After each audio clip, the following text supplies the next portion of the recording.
Hi everyone, welcome back to my channel.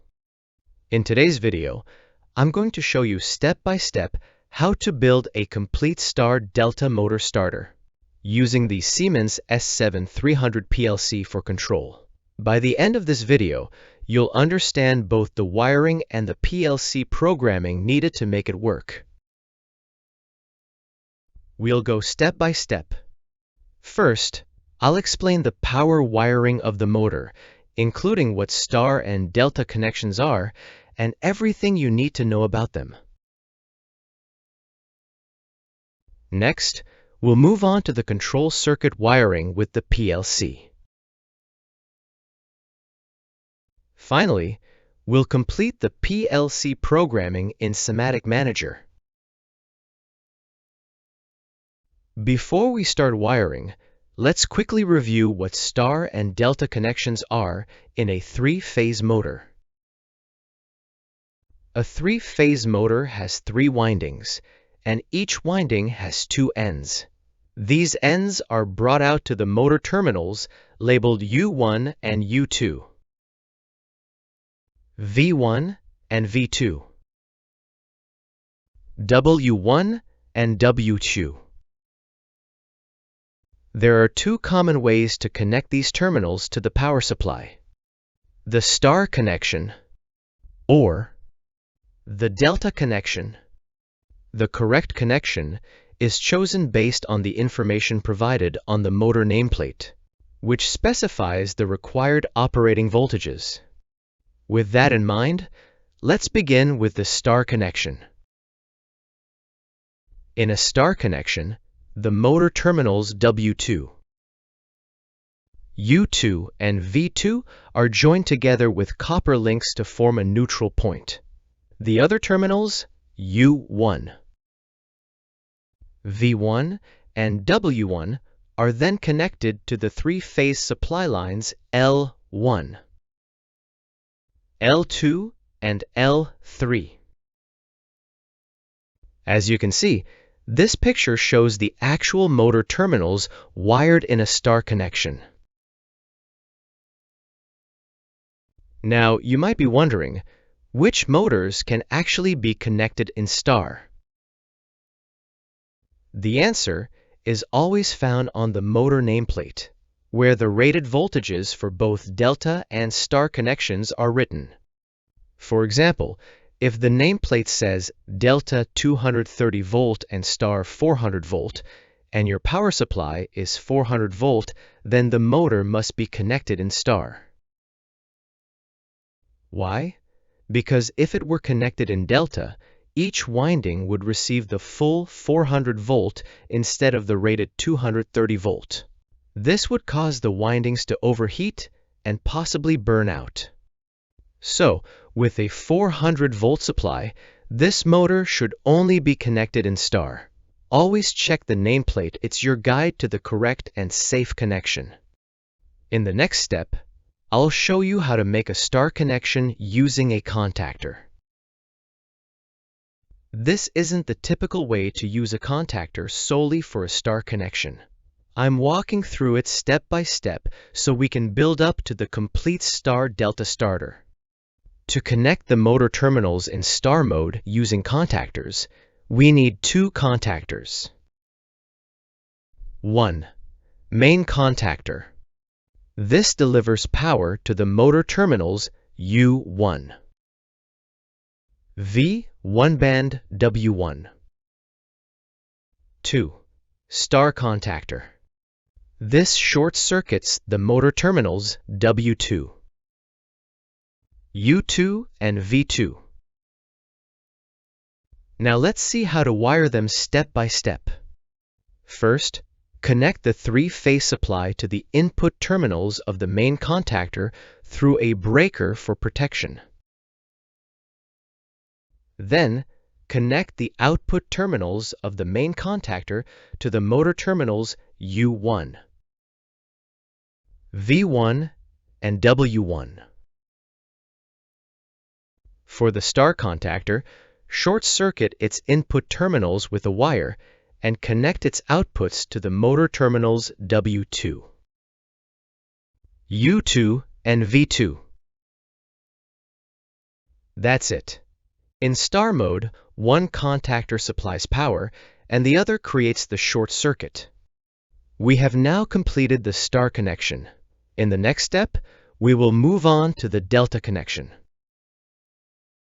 The delta connection is a bit different from the star connection. In star mode, we only apply power to one side of the windings. In delta mode, both ends of the windings are connected, but in a specific way. In a delta connection, the terminals are connected as follows. U1 is connected to W2. V1 is connected to U2.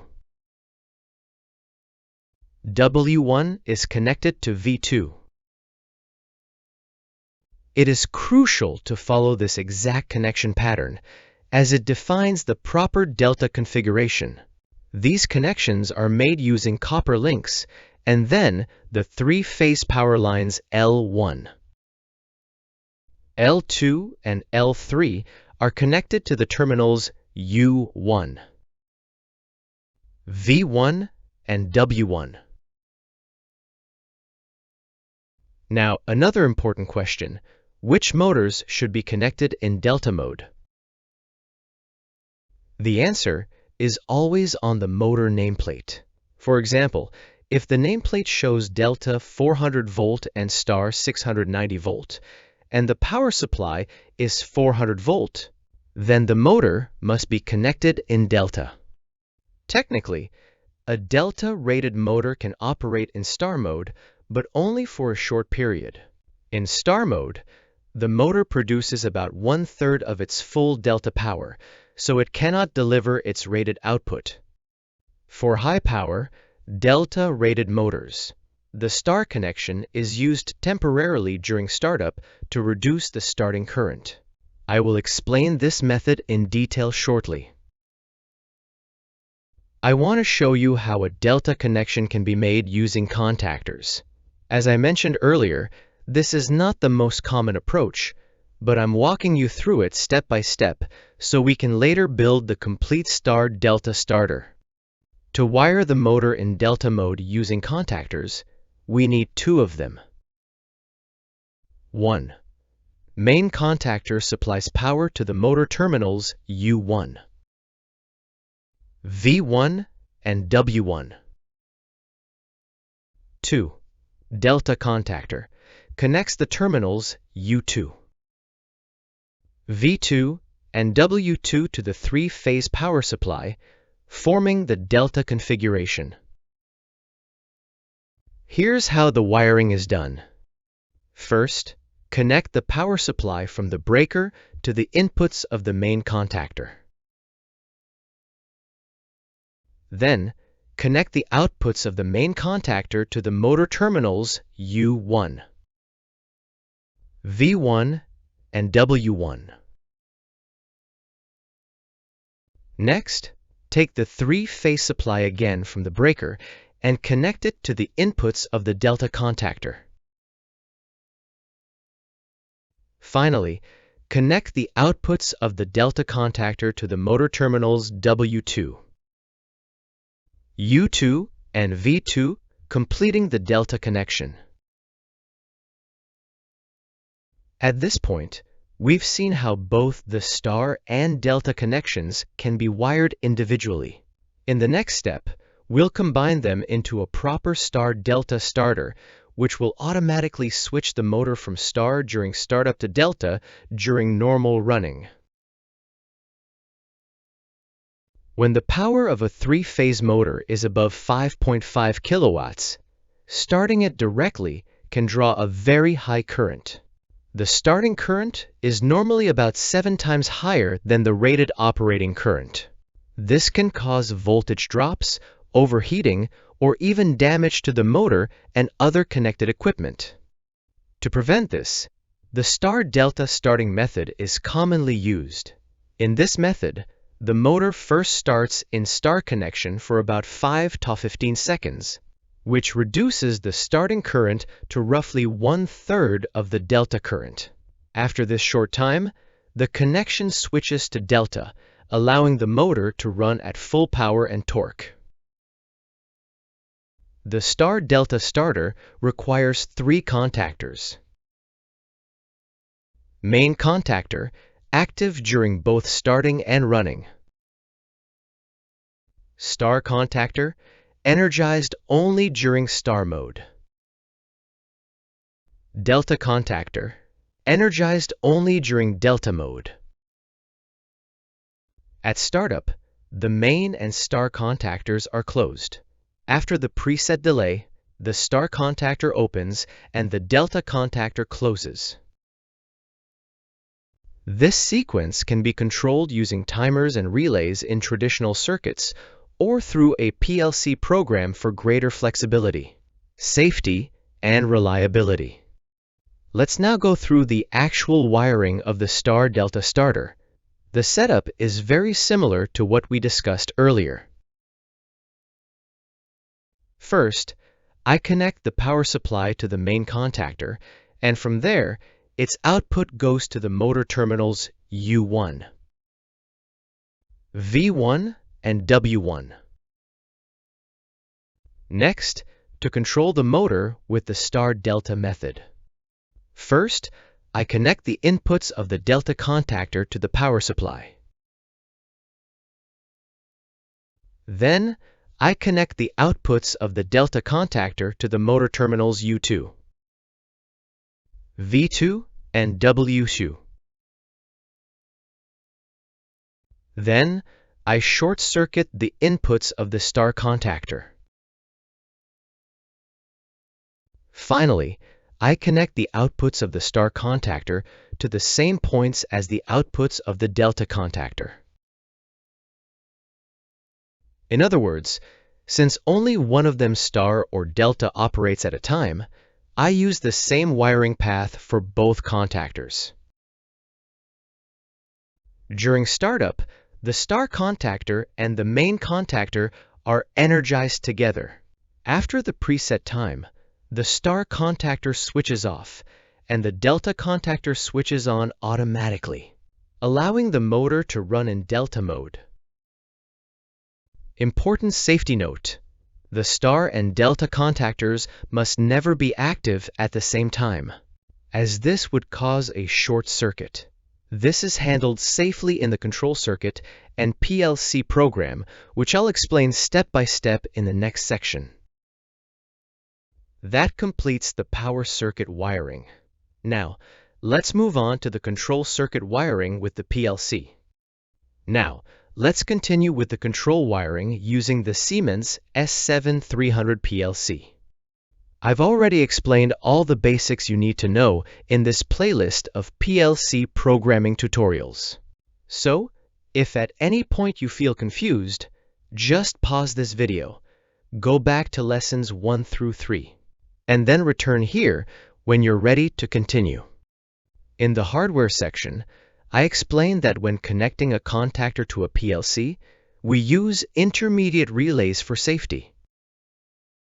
For example, if the PLC output is 24-volt DC, but the contactor coil requires 220-volt AC, the PLC output energizes the relay, and then the relay safely drives the contactor. For this project, I used 3 relays, each connected to one of the contactor coils, so that the PLC can control each contactor through its relay. I also added 1 push button for start and 1 push button for stop. This is the Siemens S7-300 PLC, and the specific model I'm using is the CPU 312 Compact. This CPU includes several built-in inputs and outputs, which makes it ideal for my project.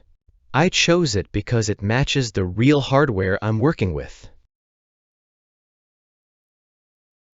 On the left side of the CPU, you can see the 24-volt DC power supply, which provides power to the system. And one more tip. If you open the CPU terminal cover, you'll find a printed wiring diagram inside. This diagram is very helpful because it shows you exactly how to wire the inputs and outputs correctly. Inputs. As shown in the wiring diagram, terminal M, the negative side of the 24-volt DC power supply, must be connected directly to terminal 12. The positive side of the power supply terminal L is connected to one side of the input devices, such as push buttons or sensors. The other side of these devices is then connected to terminals 2 through 11, providing a total of 10 input channels. Outputs. Before wiring the outputs, we need to provide power to them. Connect the M terminal negative of the 24-volt DC power supply to terminal 20, and the positive terminal L to terminal 13.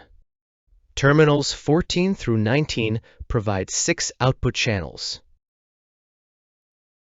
The outputs on the S7-300 PLC are PNP type, which means they supply a positive voltage. When connecting an output device, the positive side of the device should be wired to one of the output terminals 14 up to 19. And the negative side should be connected to the M terminal of the power supply. Let's start with the inputs. First, connect the negative terminal M of the 24-volt DC power supply to terminals 20 and 12. Then, connect the positive terminal L of the power supply to terminal 13.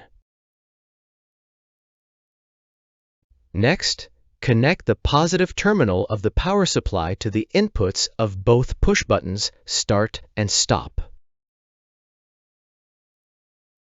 After that, connect the output of the start push button to the first PLC input, terminal 2.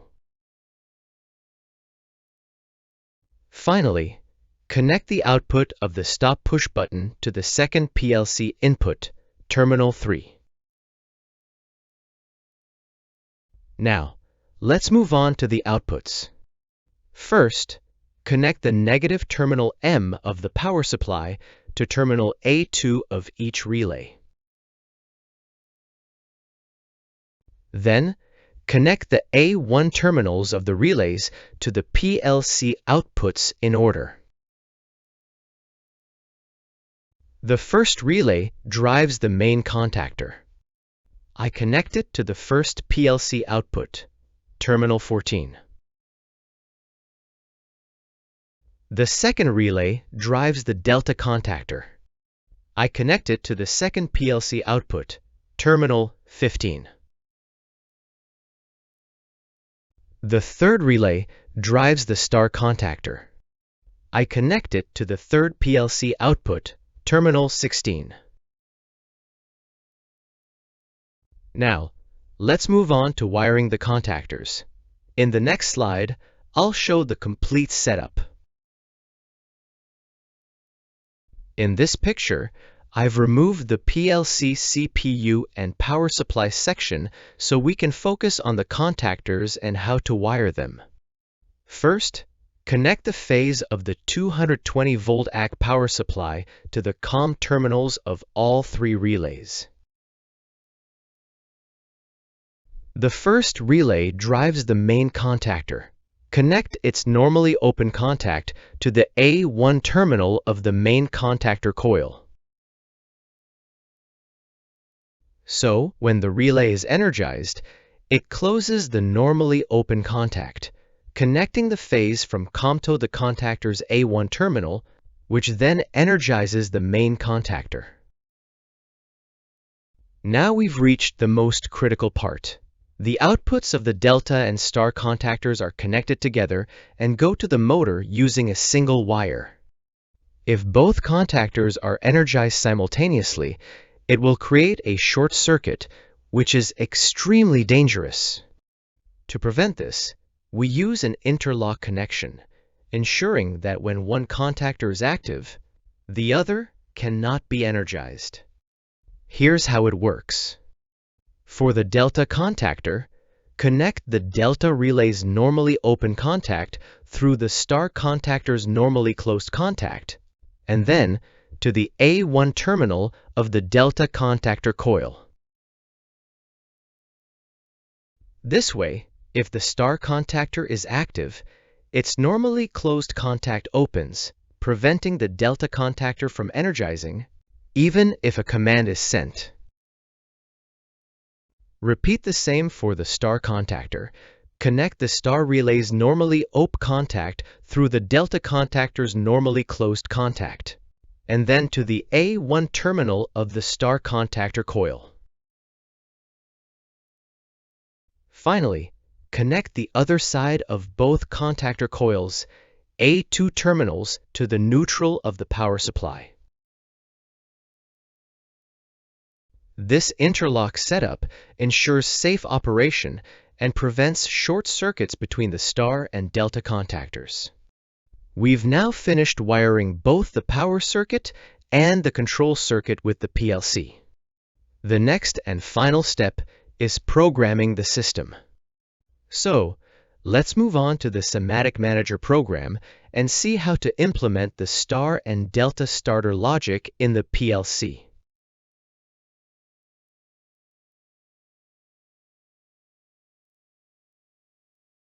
In my previous videos, I explained how to create a new project in Simatic Manager.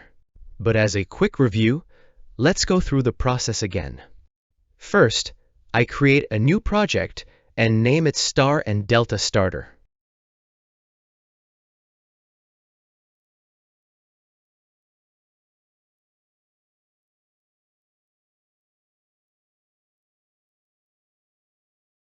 Next, I insert an S7-300 station.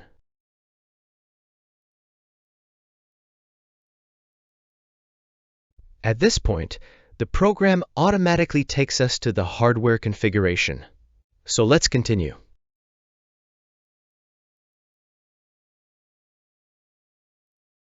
The first step in hardware configuration is to insert a rack. I'll go ahead and insert it now. After that, we need to insert the CPU and any other required modules. Remember, the CPU should always be placed in slot 2 while input and output modules can be added in slots 4 through 11. For this project, I'm using a CPU 312 compact, version 3.3, so I'll place it into the rack. Since this CPU already includes both input and output channels, I don't need to add any extra I/O modules. However, if you are using a modular CPU, you would need to add the required input and output modules here. As you can see, the input and output addresses start from 124. I'll use these addresses as they are, so there's no need to change anything. Now, from the toolbar, click Save. Then click Save and Compile to continue with the programming. Now I close the hardware configuration and open OB1 to start programming.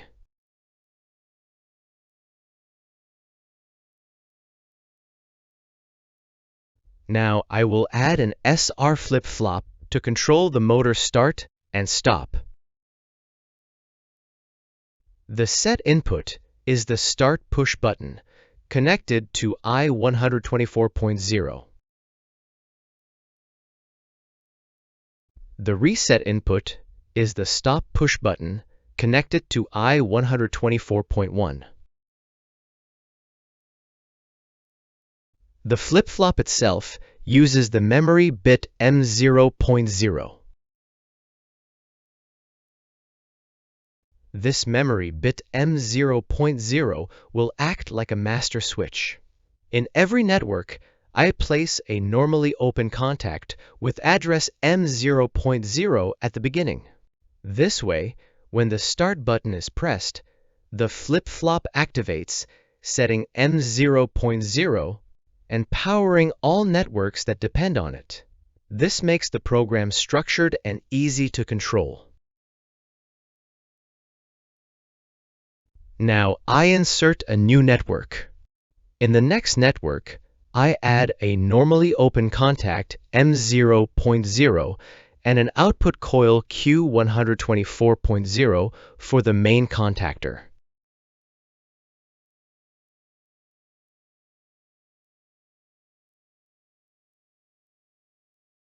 When the start button is pressed, the flip-flop sets M0.0.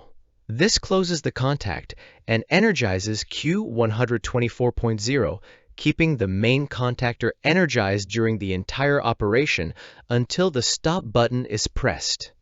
Now, I add another network for the star contactor. I place a normally open contact, M0.0.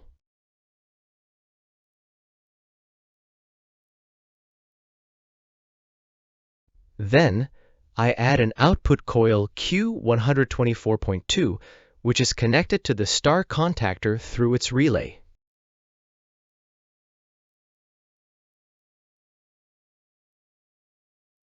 With this setup, when the start button is pressed, M0.0 becomes active, and the PLC energizes both the main contactor and the star contactor at the same time.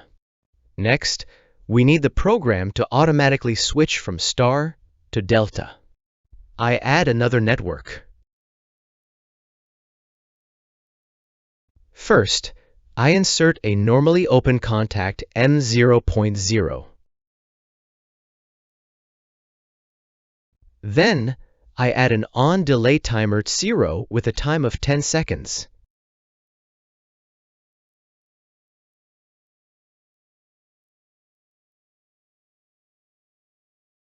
Here's what happens. When the start button is pressed, M0.0 becomes active. The contact closes and the timer begins counting. After 10 seconds, the timer finishes and becomes active. To disconnect the star connection, I add a normally closed contact 0 before the star contactor coil Q124.2. This ensures that after 10 seconds, the star contactor is automatically de-energized. In the same network, I add a branch for the delta contactor. I place a normally open contact, 2.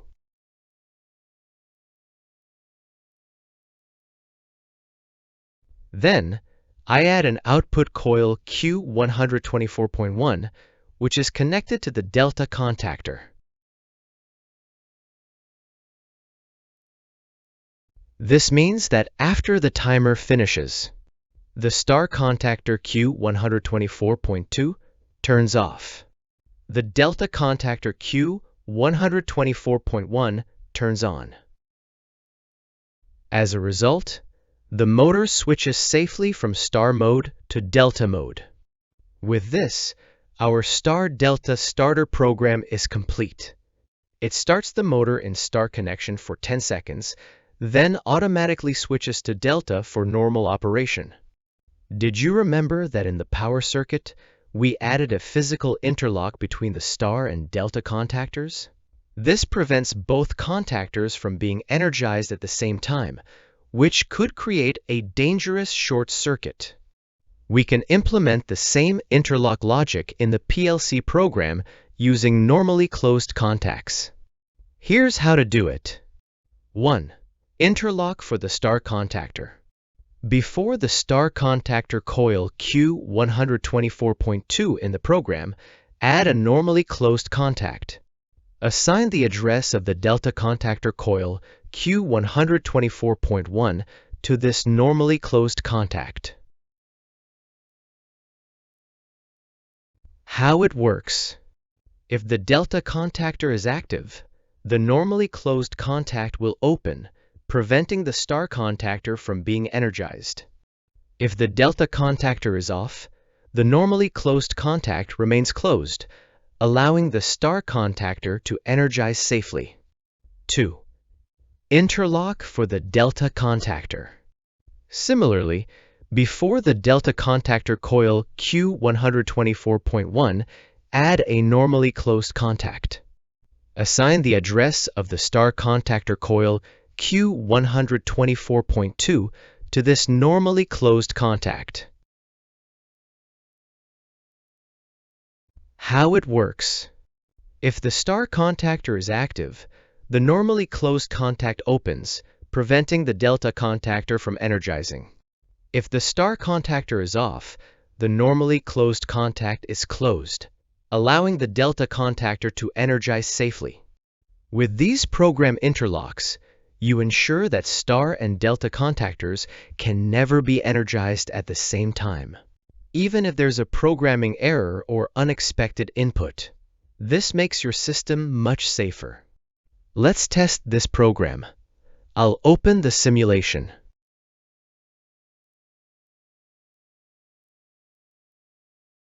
From this field, I select PLC MPI, then I enable Always on Top from the View menu.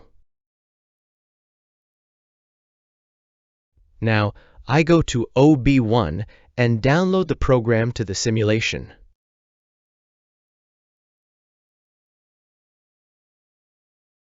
Next, I select the monitor option from the toolbar and run the CPU.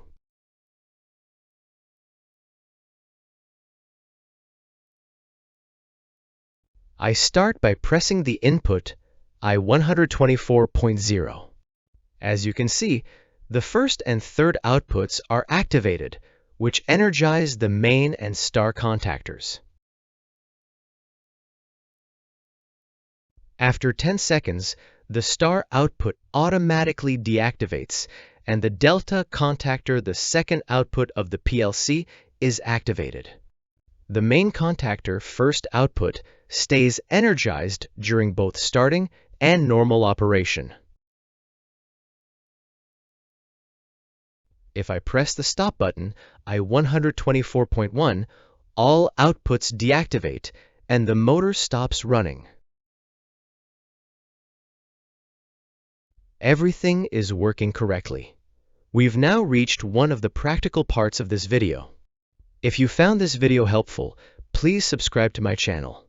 By sharing the video and leaving your comments, you'll help support my channel, and that really motivates me to keep creating more content.